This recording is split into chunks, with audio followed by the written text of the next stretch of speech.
Welcome to the Florida Person Podcast. Hi, everybody. What's up? How are you? Florida person. Florida Florida person. Florida Florida person. How are you, Jackie? Oh, wet. No, that sounds so gross. I meant in California, if you've been watching any kind of news, everybody's like soaking wet. It's so much rain and there's so much snow and it's been nonstop. And then next week we're getting even more. And like, luckily I live on like flat ground. So it's really just this moat of water that's building around my apartment building. But, you know, definitely faring easier than some people. That's so crazy. I'm going to really prepare myself for hurricane season because, like, I don't know. I'm like afraid with all of your guys' crazy weather this year that I'm going to get is this a pattern? Stuff. Yeah. Well, that's the thing is Florida is the only state right now that's not getting any crazy weather because the Northeast is getting a nor'easter right now. I think that's how you say it. It's a big snow and rainstorm up there. It's been pretty nice down here. It's been pretty good. I mean, today it was like a little cloudy, which I didn't like that. I had to go out in that, and it was cloudy. But I think it's going to be sunny later on, so hooray. Yeah, it's been like sunny and warm there and like pretty nice, and everywhere else it's like I also got like a warning on my phone because sometimes I still get things from the Midwest, like they were getting like tornadoes. So, you know, everybody's getting hit with stuff but Florida. So Florida, for once, is like lucking out. Yeah. Well, in one way, at least. For right now, you know, like knock on wood, I'm not going to say when summer rolls around that there's, you know, no weather events in Florida. Because, you know, Florida also got hit earlier, or I guess at the tail end of 2022 with those hurricanes. So it's not, everybody's been having it rough with weather the last 6 months. Yeah. Ugh, gosh. Yeah. Weather, come on, calm down. Just calm down. Calm down. Just give everybody a break. It's getting to be a little bit much out here. Yeah. Yeah, there's so much water in California. I don't know what to do. There's just, because also my parents were here and I was telling Megan that, you know, there's been like so much rain and my parents are kind of outdoorsy people. And so we were trying to find stuff to do. And it's hard to find stuff in LA when it's raining because LA, besides like going to a movie, LA is very much an outdoor kind of like city. Like even the shopping centers, it's all like indoor, outdoor and things like that. Yeah. Like nobody really plans for not being able to walk like outside. There's no overhangs or anything. No, because it's really dry. It's usually dry and deserty and sunny and normally no problems with that. So it's been weird. And it's been kind of nonstop since New Year's Eve. New Year's Eve, it was a downpour and I was so confused. I was like, what? Oh. What do you mean it's raining? That's so weird. That's so weird. I remember there was that terrible movie Bright with Will Smith where he's like, you know, he's a cop and the other cop's like an orc. Oh, they're like blue orcs or something? Yeah, it takes place in like Lord of the Rings LA, basically. And it was an interesting concept, but a terrible execution. But one of the things in that movie is it's like raining a lot. And I remember texting somebody years ago about it saying the most unrealistic thing about this movie isn't like the orcs or the fairies in LA. It's the fact that it keeps raining. Oh, I bet you're eating your words now. Ooh. Now I am. Now you need to apologize to Will Smith about that. Yeah, before he slaps me. You know how he do. You know how he do. So, you know, just if you're experiencing a weather phenomena, you know, just be safe. Take care. Be safe. It'll be over. Hopefully, like by the end of the month, I feel like. By the end of the month. We're going to go into April and we're going to be totally dry and it's going to be totally fine. Right? Oh, okay. Right? I hope so. So. Me too. So. I hope so. That's what you get. That's what you got. So what do you got, Meg? Do you like to come in with some kind of on this day in history on this day? Well, thing? I'm coming in with something that's thematically, I guess, appropriate for this time of the year because it was Okay. Oscars. The Oscars just happened. Oh my god, I totally forgot that happened Yes. Sunday night. I don't even know who won anything. I'm assuming it's everything all Everything at everywhere once. all at once and All Quiet on the Western Front pretty much, and then like Guillermo del Toro for Pinocchio, Oh, okay. and Brendan Fraser won for The Whale. And Man, those are all the so ones I haven't seen yet. I keep trying to watch everything everywhere all at once, but the like zoomy effect that they use, like when they're going into another universe, makes me like car sick to watch. Oh, really? Yeah, Oh, for some I've reason that seen effect like ruins me. So I have Oh. only watched half the movie. Oh my gosh. I don't Yeah, know. It's I really watched weird. it. I just watched it again Friday night. And I really wanted Austin Butler to win for Elvis, but Mhm. I'm glad that Brendan Fraser won. Yeah, Because I do sometimes love people Brendan also get Fraser. like that, Oscar curse thing, and then you're like, so like Yeah. Austin Butler's probably like he's fine. He's fine. He's gonna be He's in gonna be more things. He was fine. really terrific in Totally Elvis, fine. and I believe he'll get more parts just because of that. That should be a big jumping point for his career, you know? Yeah, and I was very I watched all of the speeches. They all made me cry. Hmm. And then I watched Lady Gaga when she helped the photographer who tripped as she walked past, and she ran back and she checked on him, and that was very nice. And then Oh, she sang her song from Top Gun, and she looked great. She was wearing no makeup, and she had the camera right in her face, and she's so little, and the microphone is so big, and she was just, that was a beautiful moment.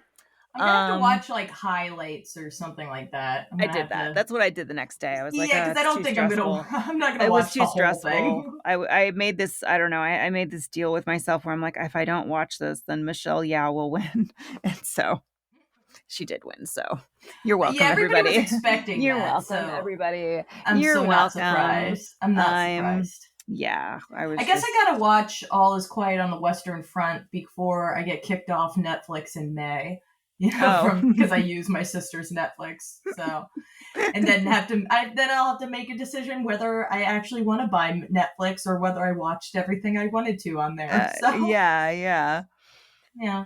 So, ideally, So Oscar nominated movie. One that I was really working my way up to seeing was the movie EO about the donkey.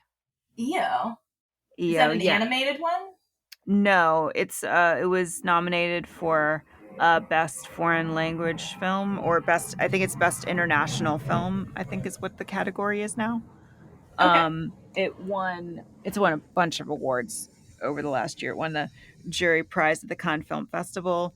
It is a Polish film by this filmmaker Jerzy Skolimowski, who's like 85 years old. He's been making movies since the 50s. And this movie, I've been working my way up to seeing it because like it's just real sad. It's Oh. just basically, this donkey gets repossessed because the circus like runs out of money. And he's with this little circus performer lady at the beginning doing this like circus act, but he gets repossessed and he just kind of is, thrown between, wandering around the fields of Europe, running into like just kind of like asshole people. And it's just such a beautiful movie, but it also made me cry, cry, cry so much. Um, Animal movies like that are tough for me. I always know I can't. Like, I've still never seen Marley and Me just because I know how it ends, and I'm like, can't do it. I won't be able to make that. I yeah. can't do that one. Oh, yeah. But it's like with Marley and Me, you're like, well, at least somebody cares about Marley. Like, that's the That's one true. thing. With EO, the audience, are the only ones that give a shit about this I can't see damn it, and then I'll never donkey. be able to see And that. I'll never be able to see it. it's just, oh gosh. It's like if you want to cry, watch this movie. And it's really beautiful. It really, really is. And the donkey was just, there wasn't just one donkey, though. Of There were course not. 6 donkeys. So Well, yeah. I wanted to go over this article in IndieWire called Meet the Six Donkeys Who Play EO in Jerzy Skolimowski's Oscar Contender. EO, the furry, sad-eyed friend in Jerzy Skolimowski's Polish film of the same name, was played by not one but six donkeys: Marietta, Taco, Ola, Rocco, Mela, and Ettore. Ooh. While accepting the jury prize at the Cannes Film Festival this year, the director thanked them all for their contribution to this film about the four-legged creature's melancholy, mundane trudge through life from one exploiting hand to another adoring one. In an exclusive featurette courtesy of Janus Films, which is currently rolling out the movie across the country in limited release, you can meet all six and hear a little bit about each. Turns out, playing a donkey passing through life's cruel indifferences requires half a dozen to do the job properly. We found Marietta on Facebook, he says, adding that this donkey starred in the film's hallucinatory opening sequence. The film is obviously made out of love for nature and animals. There are hundreds of different breeds, but Sardinian donkeys are the most beautiful breed. The eyes are larger, more expressive, especially with that melancholic look, accepting everything. Taco, meanwhile, is the star of the film's action shots, according to Piazowski. He's like Tom Cruise. He's doing all the stunts. Ola is described as the feminine one with the seductive look. They look exactly the same. You cannot say which is which. We can tell, but no one else can tell. An animal doesn't know it's acting, he said in the interview. They just behave. That echoes something he says here in this clip. The audience believes the animals don't act, that they are just themselves. That is real, that they are not performed. The emotions of the animal cut your heart in half. You really feel this is the truth, which is absolutely accurate. Because this donkey looks so expressive and goes through so many little adventures that are just sad. Oh, I don't know. I probably won't be able to watch it then. I'm really not selling this movie. I don't know if I could do it. I love that these animals got work. I think it's a little odd that they're like, these are the best donkeys and the other donkeys not as beautiful. Because sometimes I see a donkey and I'm like, oh my God. And I feel like that could be any breed of donkey, honestly. Mm-hmm. But I do like that all these animals are getting work because I love animal actors. My parents are always like, can you get Scooter to act? I'm like, I can't even get Scooter to leave the apartment.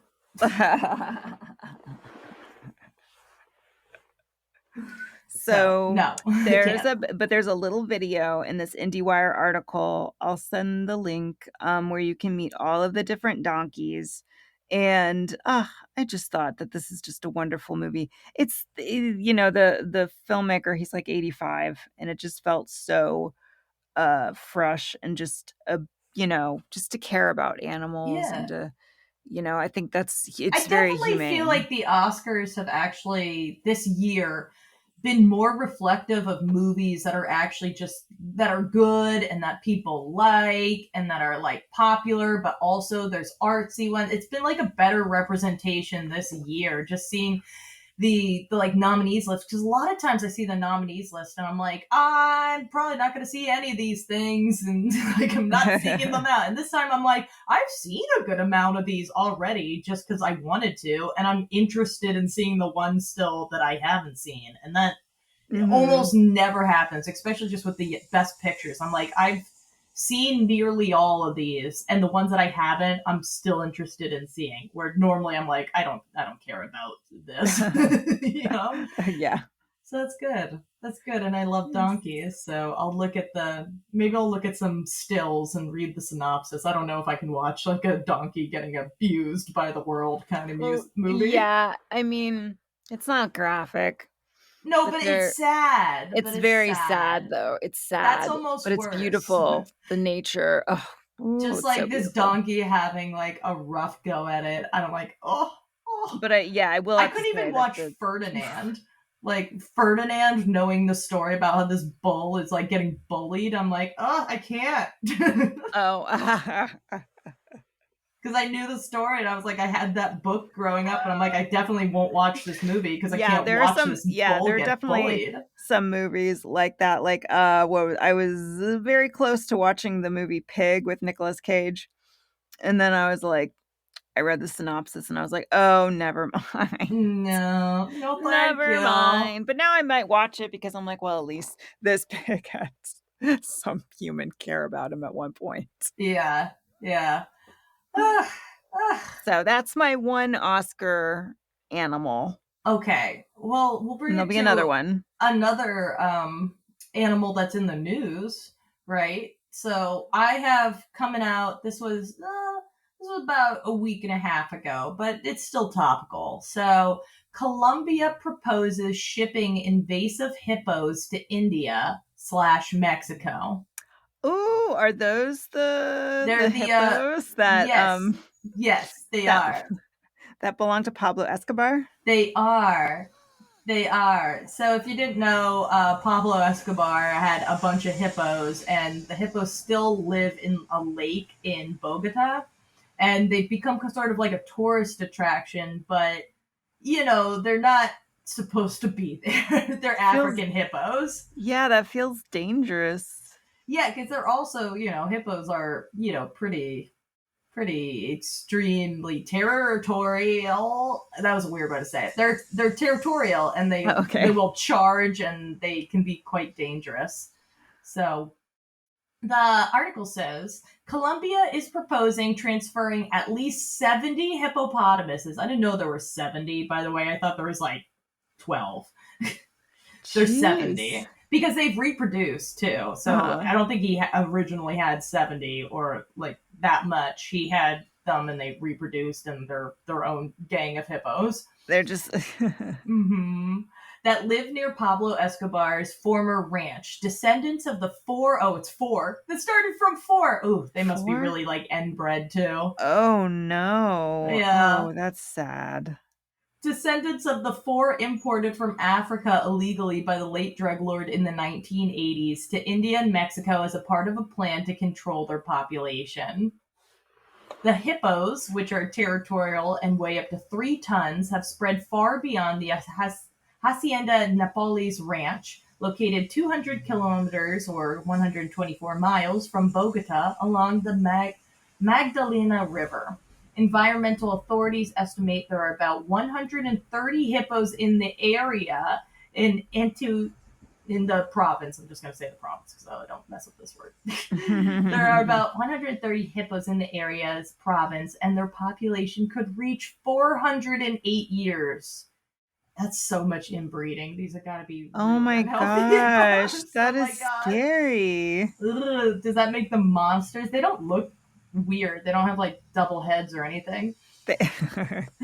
Escobar's Hacienda Napoles and the hippos have become sort of a local tourist attraction in the years since the kingpin was killed by police in 1993. When his ranch was abandoned, the hippos survived and reproduced in local rivers in favorable climate conditions.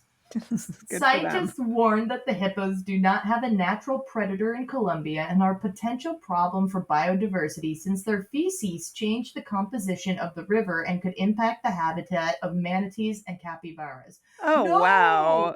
No! Those are like my 2 favorite animals are manatees and capybaras. I didn't know their poop was the problem. I would have thought, they're eating too much of like the local fauna and it's not able to reproduce, or that they're becoming a danger to the people. I didn't know that it was their poo-poo, which is pooping up the rivers from manatees and capybaras. Oh, jeez. Oh, do not ruin the manatee and capybara habitats. Again, those like my 2 favorite things. Oh. Last year, Colombia's government declared them a toxic invasive species. The plan to take them to India and Mexico, so not Africa where they belong, essentially, has been forming for more than a year, said Linda Marcela de los Rios Morales. That's the longest name ever. Linda Marcela de los Rios Morales, Director of Animal Protection and Welfare at the Environmental Ministry. So... Yikes. The hippos would be lured with food into large iron containers and transferred by truck to the international airport in the city of Riongoro, 150 kilometers away. From there, they would be flown to India and Mexico, where there are sanctuaries and zoos capable of taking in and caring for the animals. Yeah, I guess you can't like release them into like the wild, No, I 'cause guess you they're can't. not really. They 'Cause they're have just- never experienced the wild, truly. They're just gonna just start pooping everywhere and the water sources. Yeah. Yeah, so it says the plan is to send 60 hippos to the Green Zoological, geez, that's hard to say, Zoological Rescue and Rehabilitation Kingdom in India, which De Los Rios Morales said would cover the cost of the containers and airlift. Another 10 hippos would go to zoos and sanctuaries in Mexico. And lastly, it says the plan is to focus on hippos living in the rivers surrounding the Hacienda Naples ranch, not the ones inside the ranch, because they are in a controlled environment and don't threaten the local ecosystem. So it's like the getaways. So there are ones inside the ranch, which is like a tourist attraction, and then there are ones that have, basically moved down the river, and there's just too many hippos for them all to be in the ranch. Oh. So, just like, that's so weird. What a problem to have, Colombia. What a problem. That is like really a lasting impression that he made with those hippos. Yeah, well, so he imported them in the 80s, so they're basically been around, like popping around there for like 40 years and have gone from 4 hippos to 70. Oh, that's a lot of hippos, man. Oh. That's a lot of hippos, and that's a lot of like, hippos inbreeding. That's a lot of. They don't say anything about that, but we know that's not good. That's a concern. Yeah, it is. It is. So. That's all I'll say about that. I wish them well. I hope everybody gets a hippo who needs a hippo at their sanctuary or zoo or whatever, and they stop poo-pooing the river because gross, I hope they can clean that up. I don't want a little manatee or capybara to drink poo-poo water and get like sick. No. That's terrible. They were there first, man. That's and also unfair. like I think hippos are way cute and I like them, and but I like capybaras and manatees a little bit more. And sorry, hippos. And also that's like their place. So you're poo-pooing up the place. They probably have no idea. They think they're totally in Africa, and it's not a big deal. They think they're in Africa because their brains are all scrambled. Yeah, because they're a hippo, and I don't think hippos are like, we're this drug dealer's pets. They probably never knew that at all. What a weird thing to get imported, though. It's always drug dealers that they're into exotics. You always hear about how they brought how they found like a bear or a lion in somebody's like basement who was a big drug dealer during a bust, and you're just why do you need that? What a weird thing to have. Just like get a dog. It's like you can't like really pet it or anything, right? Like you're just kind of like, these are my hippos. Wow, impressive. I guess because he wanted to do something different, because everybody else is like, look at my tiger, look at my lion, look at my horses. So he's like, well, look at my 4 hippos. At least for the most part, they were, the hippos themselves are like chilling in a big ass river and like having a good time, versus some of these like bears or lions or whatever that's in somebody's like basement or mansion or whatever. Well, yeah, I guess, they're cannot be contained. So don't if you're ever a big time drug dealer or got any big time, because seems to be a problem with you guys. I know that's like really, I'm just going with stereotypes here, but this is like something that's a problem. You hear about this way too much. There's big drug dealers who are into getting exotics, and I'm gonna say this: you don't need it. You don't. You don't need it. You don't need it. Get like a big poster or something. Like, or like commission a big painting. That would be cool. And then you can look at it and it'll be something, neat. Or get like an animatronic. If you have like a lot of money, like make your own Jungle Cruise or something. That would be cool. That's what I would do. That'd be awesome. So, that's my advice to you. Well, I'm going to talk about another animal featured in an Academy Award-winning film. This year? No, not this year. In the past. Now we're back in the past. Yeah, okay. All right. And this is also my favorite IMDb listing like ever. Mm-hmm. And it's for Darla. Darla the Bichon Frise, 1975 to 1992. And it says Darla, actress. And she was known. Wait, that's a dog, right? Yeah, it's a okay, it's a dog. I was like, is it that? It's just Darla, and it has like her little headshot, and she's a little white Bichon Frise. She was born in 1975 in the USA, and her best known role was that of Precious in Silence of the Lambs. Okay. I know exactly who that is. Yes. Okay. Many people thought that she was a poodle. She was not. No, she's too small to be that. Yes. She was born in around 1975 is what they say. And she actually began her career later in life for a dog in 1985 in Tim Burton's Pee-wee's Big Adventure as Pink Poodle.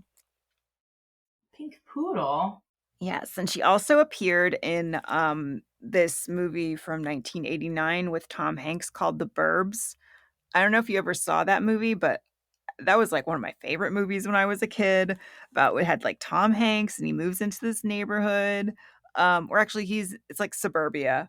Him and his wife live there, and these neighbors move in, and it's like, oh, are they killers? And one of the neighbors, they have this Darla played their dog. She had like a lot of really, pretty big roles and things. But 1991, The Silence of the Lambs took home, best picture, best director, best actor, best actress, I think best screenplay. And she was in that movie acting her little dog heart out. Oh. Yeah, she's been in a lot of times you hear of these little bit parts that, this dog has been in Young Sheldon and like the commercial for this AT&T commercial or something like that. But these are some pretty big parts. Yeah, and her last role was actually in Batman Returns, playing Ratty Poodle. Ratty Poodle. Who was one of the Penguins, like, hench ladies. And Darla had a really big part in there where she was being a real nuisance to Batman. Right. She ran and she caught Batman's self-operating Batarang, and she ran off with it. You know what there should be? There should be a category in the Oscars for Best Animal Actor. That would be good. Well, this was it would just be donkeys up against donkeys. It would be, but that's okay. It would be like Jenny the donkey from Banshees of Inisherin. But that's okay. That's okay. I mean, it's not like, hopefully people aren't like, Oscars so donkeys this year, but it would be okay. It's okay if it's like a heavy year for donkeys, because probably most of the time it's going to be a big heavy year for dogs and birds. Yeah. So I'm okay with that. I'm okay with 1 year where it's just donkeys all the way, but it should be a category. I feel like it should be. Come on. Oh, Darla passed away at age 17 shortly after the release of Batman Returns. Oh, that's an old But she dog. really made a real impact. So the Oscar-nominated movie is Silence of the Lambs that she was in, right? Yes, yeah. She was a Buffalo Bills dog. Yeah, just checking. Yes. Wow. Good for her. I love Darla. I already love her. I really do. I love her and her donkey pals, and that should be a Carla. thing. Why aren't we recognizing these animal actors? Yeah. It's a whole thing, and the people who dedicate And their the lives to trainers. training them. There's it could be fun. Have you ever seen Benji the Hunted? No. Benji the Hunted is the greatest animal movie ever created. It's a Benji movie that was a popular character dog in like the 70s and 80s. And this movie, what separates this movie is it's like Benji is playing Benji the dog actor. So it's like Benji the dog actor and his trainer are it's like on a the boat. famous Jet Jackson kind yeah, of style. and it's on a boat that gets like in a storm. So then Benji, the dog actor, ends up on this island by himself, like in the mountains, like some mountainous place. He ends up like taking care of like some little cougar cubs. Mm-hmm. And this dog, you've never seen a dog act like this in your life. No. Except for maybe EO, but like this one actually has like a happy ending.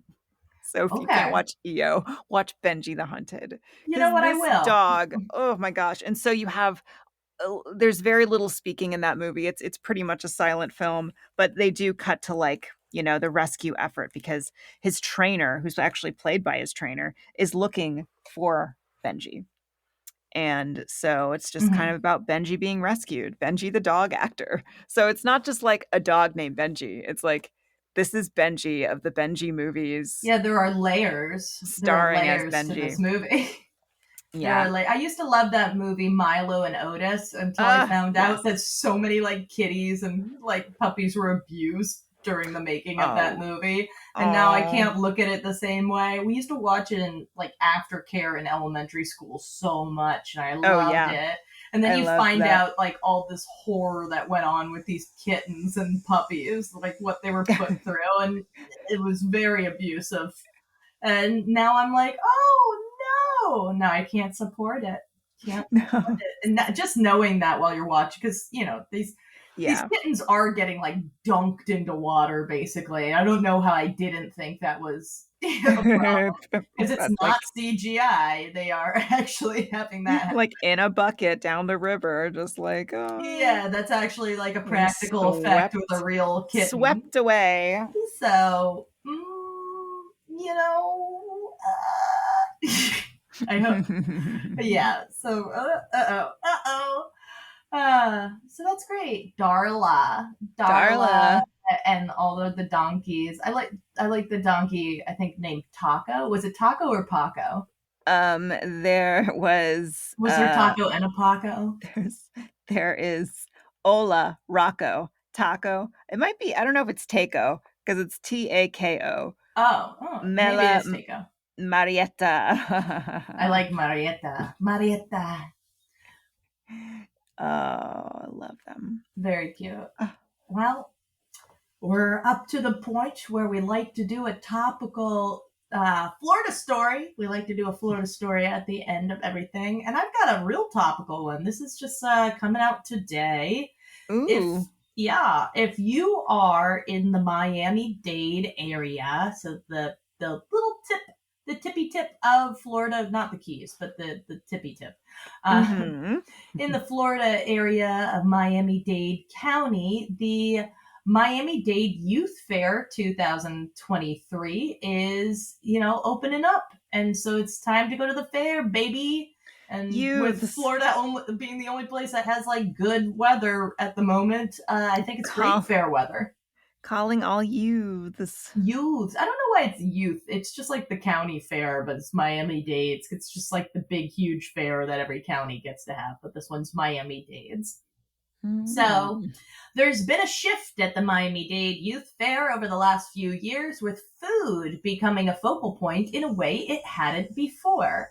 Social media and television shows like Cooking Channel's Carnival Eats have made extreme foods like fried candy and donut burgers popular with foodies.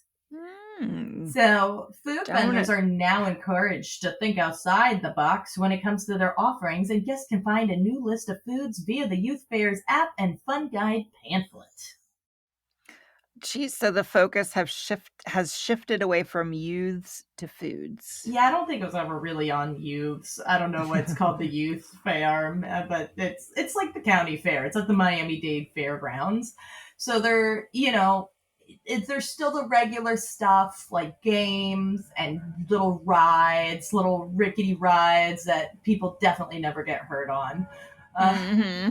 Carnival rides make me nervous. I'm a big theme park person, but carnival rides make me nervous. Anything that Yeah. came on a truck bed was assembled by people probably not making a ton of money, and then operated by people probably not making like a ton of money, and it's all on that, and they're like plugged into like there's extension cords and stuff run, and Gosh, it gives me always makes me a pause. little nervous. Yeah, it makes me pause. It makes me a little. There's definitely some that I'm like, okay, it's fine. Like I'm never gonna get nervous by a carousel, But I don't know. There must be some sort of carousel accident in the history of the world. oh, I'm sure there is. But I feel like a carousel, like if it starts to like something's going wrong, you get off that horse and like step 3 feet to the side and you're out of there. But yeah, not like the Gravitron or something like that. That'll there's just been spin away. so many things with those rides that like you sit in the little claw thing and it spins you every which way. People getting crushed and thrown and just no, I don't know. They make me a little bit nervous. So if you're not into that, there's food has become a big thing. So you have your regular food like turkey legs and elephant ears and roasted corn, but now people are getting really creative, and now there's even like a weird food guide for the Miami-Dade Youth Fair. Mm-hmm. A lot of pickle related foods are trending in the fair industry, and there are 16 new. There's one of the most interesting newcomers, it says, is the Miami Cuban funnel cake sandwich. What's going on there? So it's like a Cuban sandwich. So it's Spanish pork, smoked ham, Swiss cheese, and dill pickles sandwiched between funnel cakes rather than bread. The whole thing is topped with guava or mango marmalade. What? It's a lot. So it's going to be like a Monte Cristo, but like even more deep fried than a regular Monte Cristo. But a Cuban inside to the Monte Cristo. It's going to be similar to that. Okay. So decadent. How decadent? I'm gonna tell you some of the ones from the food guide where it says you gotta try it. So we just went over the Miami Cuban funnel cake sandwich. It does look pretty good. I wouldn't get it with the mango marmalade. I'd get it with the guava, and I'd give it a shot.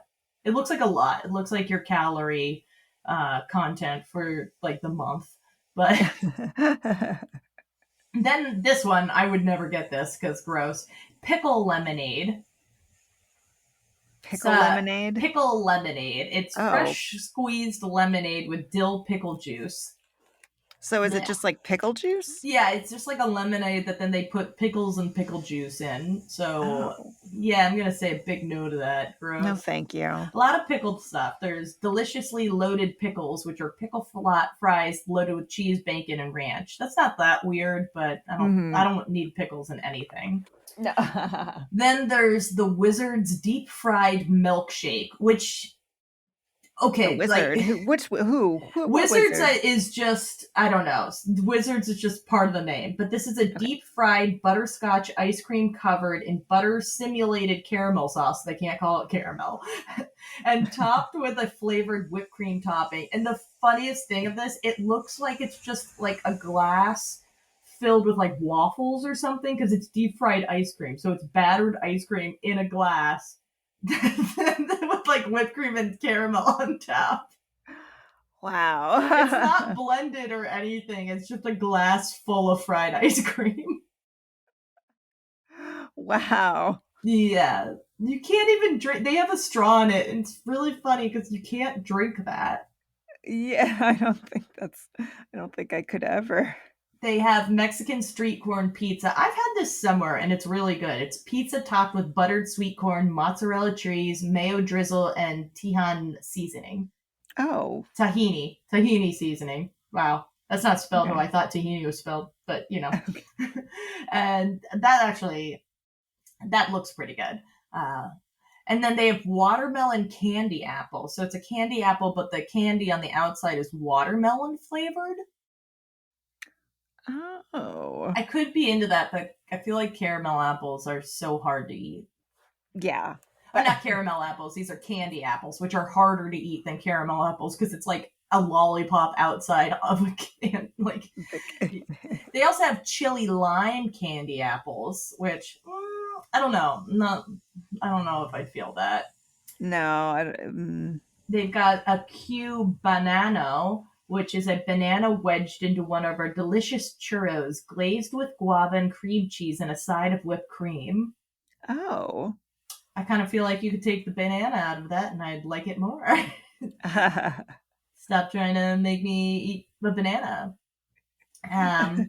There's also pumpkin patch with a strawberry twist, a homemade hard pumpkin ice cream with marshmallow, graham cracker, and maple syrup topped with fresh strawberries. Oh, maple. That sounds good. That sounds good. And then there's a few things that they don't explain. They just mention real quick. They mentioned a large mozzarella stick, an extra large. It's just one giant mozzarella stick. So it's just like a pound of cheese deep fried, and then you get to have that. Oh my. But they don't really explain anything more. They're just like, yeah, the big mozzarella stick is back.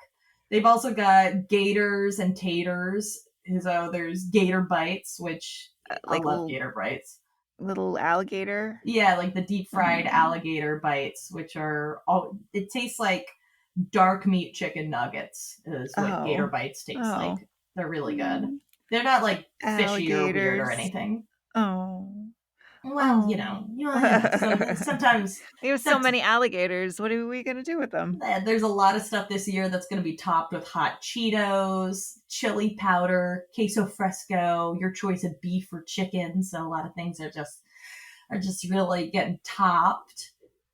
So it sounds like a really, really fun kind of thing. Lots of pickles, though. There's a lot of things with pickles. I'm not a pickle person. I like anything that's pickled that's not a cucumber. Like I like pickled eggs, and I like pickled carrots and pickled onions. But pickle a cucumber, and I'm totally out.